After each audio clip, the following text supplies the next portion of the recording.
I wasted my time on these. No, I don't own any of them. Why would I? These are my worst books of 2024. Starting off with the worst one, because that's the one I read first, and that is The Cat Who Caught a Killer by L.T. Shearer. I read this because it was going free on Apple Books, and I had seen it around, and I was very curious. I love cats, okay? I love cats.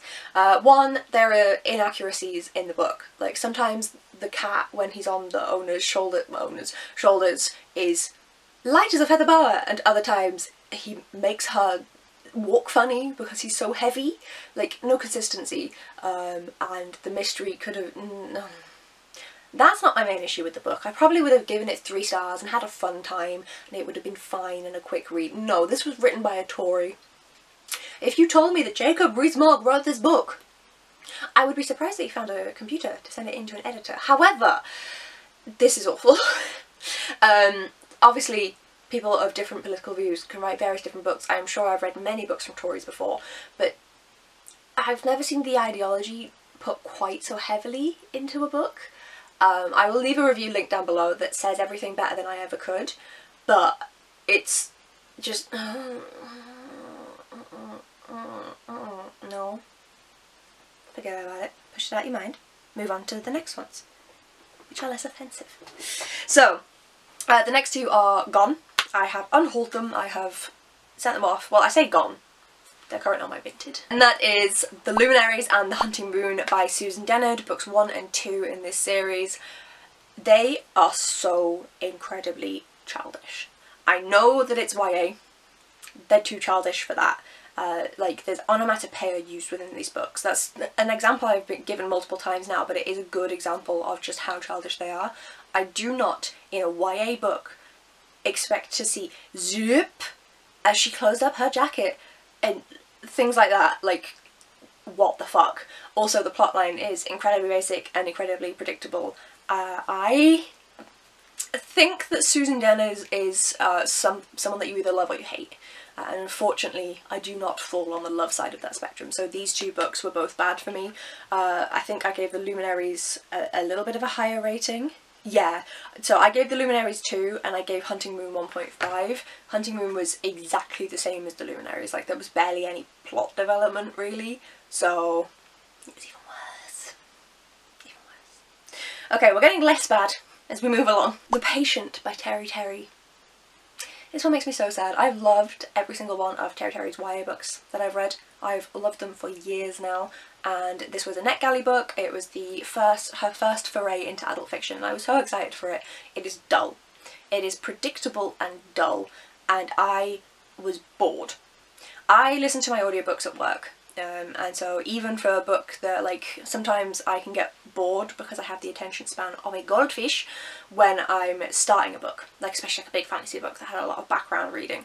I am absolutely fine doing that by audio. I could listen to anything by audio, okay? Give me a shopping list by audio and I will be fine. I put it on the fastest speed possible. I just wanted to get it over and done with. It was just so dull, so predictable, so uninspiring, and I was so disappointed. So, 2 stars. Then A Study in Drowning by Ava Reid. I will say that the representation in here that was done for sexual assault was done very well. I think that that is something to be commended in this book. I do have to say that because it is the truth. However, for me, it's not the story for me. Our main character is stupid and annoying, in my personal opinion. I cannot be asked to deal with her stupidity. She's supposed to be the smartest girl in the country because girls aren't allowed into the university and she's been let in with all the boys. And yet she is so dumb so consistently. It's infuriating. I always hate reading it by the end. So, yeet. And then the final book was a 2.5 star read, so not as offensive as the others. That's technically 5 out of 10. But, so this is Soundless by Rochelle Mead. And whilst the story itself is fine, it falls down on one specific situation, which is this whole thing, written by a white woman, is supposed to be inspired by Asian fantasies, and specifically Chinese. Now, obviously there may be things that I have missed, okay? There may be things I don't know. But as a white woman reading it, I did not see a single iota of inspiration from any culture. None at all. If anything, it drew from Western culture, because to me it was a typical story that I expected. And I'm Western, so... It's supposed to be like this discussion on corporations and capitalism, and it does all of that. Like, this is why I got a 2.5. Like, this is the highest one on here. Like, it does that. There's great discussions on disability, on language, on discrimination and xenophobia and everything like that, but it is supposed to be inspired by Chinese mythology, and I cannot see anything in it. The way that she kind of tried to weave it in never felt like she was actually naturally interweaving it, or always felt forced. These characters are mute, so they can't speak, so they talk to each other using sign language. And the way that that was done, I feel like could have been better. Again, this is partly because it's a book of its time. It was released in like the early 10s, I want to say, maybe like 2015. But yeah, when these people are speaking in sign language, she writes it in a way that the reader is not acknowledging that 99% of the time. Like, it's just as if they're speaking. And this is also when there is communication between characters using sign language and characters speaking. There's no differentiation between the two. And I just think it could have been done better. So this one is the mildest. We've ended on a high note. I thought I'd be nice to you guys. We've ended on a high note with this one because it's not awful. It's a bit of its time. The representation could be better, but it does have representation in there of disability. So, you know, like, it could be a lot worse than it was, but also it wasn't great. But it was a very quick read, to give it that.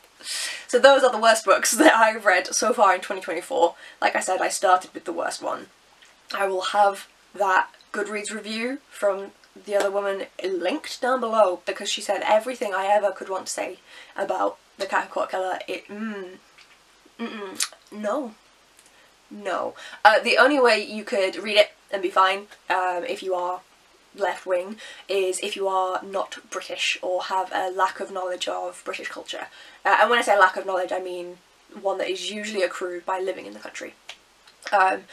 There's a lot of Britishisms that won't come across very well, for example, to a standard American, who won't realise the subtle dig that it's supposed to be, and instead will just take it at face value. That's fine. It's not your culture, like... So if you really want to read it and you're American, or from, you know, another culture, and you're not that deeply knowledgeable about British culture, you will be fine. You'll be able to read that and you won't notice most of the problems. It'll just seem like a little bit rich, literally, and that'll be it. But if you have any sort of knowledge of British culture, if you grew up on like old British comedies especially, or anything like that, like, if you've watched Fawlty Towers, you ain't reading this book.